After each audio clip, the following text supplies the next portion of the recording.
नमस्कार, हमारे खास बुलेटिन में आप सभी का स्वागत है। आपके साथ मैं हूं जीनत सिद्दीकी। जब से प्रयागराज महाकुंभ की शुरुआत हुई है, शायद ही कोई दिन जाता हो जब योगी आदित्यनाथ और अखिलेश यादव में बयानबाजी ना होती हो। प्रयागराज से लोगों की भयंकर भीड़ की तस्वीरें आ रही हैं, जिसको लेकर दोनों नेताओं में तलवारें खिंच गई हैं। योगी अपनी तैयारियों पर पीठ थपथपाते नहीं थकते, तो अखिलेश यादव कह रहे हैं कि कुंभ की तस्वीरें देखकर तकलीफ हो रही है। देखिए पूरी रिपोर्ट।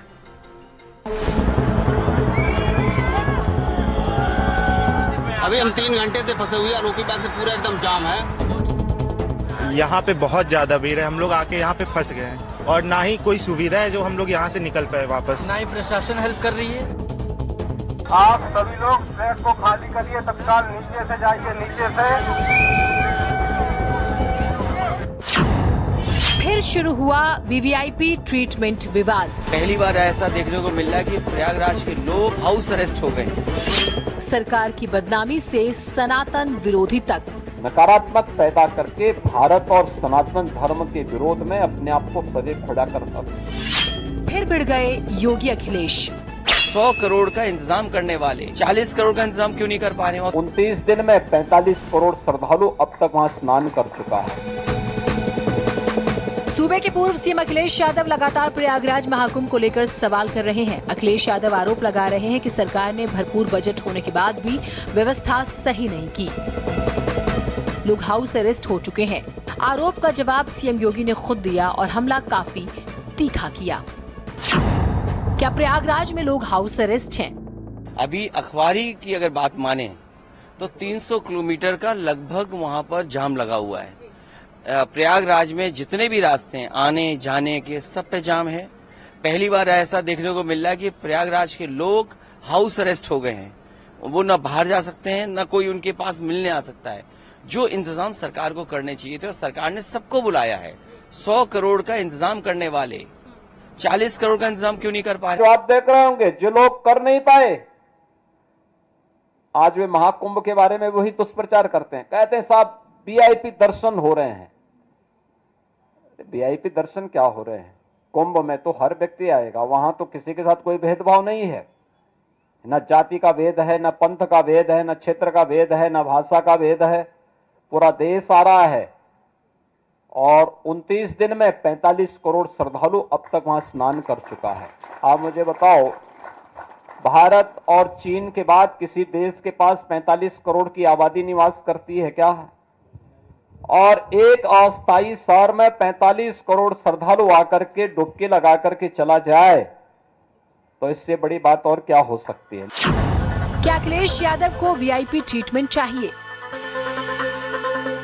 अखिलेश यादव ने आरोप लगाया कि यूपी और एमपी दो राज्यों के सीएम भी व्यवस्था नहीं कर पा रहे हैं। जवाब में सीएम योगी ने कहा कि ये वो लोग हैं जिन्हें जीवन भर वीआईपी ट्रीटमेंट चाहिए।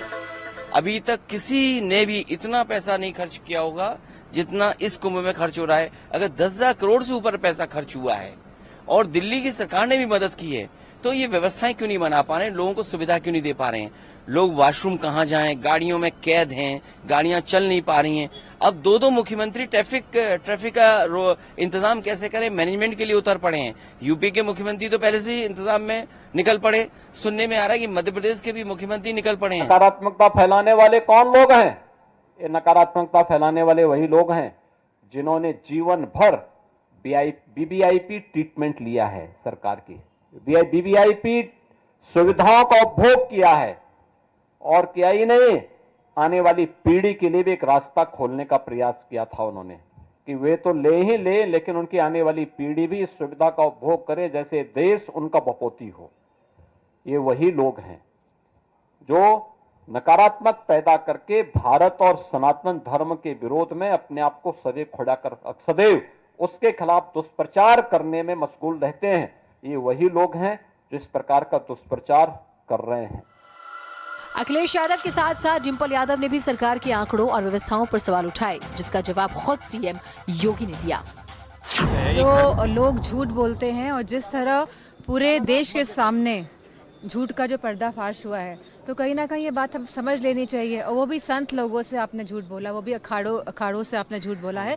और जहां सरकार ने जिम्मेदारी ली थी कि हम 100 करोड़ की व्यवस्था कर देंगे, और जहां मुझे लगता है लगभग 15 करोड़ लोग तक आए होंगे, 15 से 20, और जहां और ऐसा भी नहीं है कि पूरे 15 करोड़ एक साथ एक जगह पहुंचे हैं। लोग आ रहे हैं, जा रहे हैं, लेकिन जिस तरह की व्यवस्थाएं देखने को मिल रही हैं ये बहुत ही दुर्भाग्यपूर्ण है। ये वही लोग हैं जो नकारात्मक पैदा करके भारत और सनातन धर्म के विरोध में अपने आप को सदैव उसके खिलाफ दुष्प्रचार करने में मशगूल रहते हैं। आप मुझे बताओ, भारत और चीन के बाद किसी देश के पास 45 करोड़ की आबादी निवास करती है क्या? और एक अस्थायी शहर में 45 करोड़ श्रद्धालु आकर के डुबकी लगा करके चला जाए तो इससे बड़ी बात और क्या हो सकती है। सरकार अपनी पीठ थपथपाते नहीं थक रही कि लोगों की सहूलियत का पूरा ध्यान रखा जा रहा है, तो अखिलेश यादव लगातार सरकार को याद दिला रहे हैं कि सरकार आम और खास में फर्क कर रही है। व्यवस्थाएं भगवान भरोसे हैं। मानकर चलिए, जब तक कुंभ चलेगा ये विवाद भी चलता रहेगा। ब्यूरो रिपोर्ट, भारत समाचार।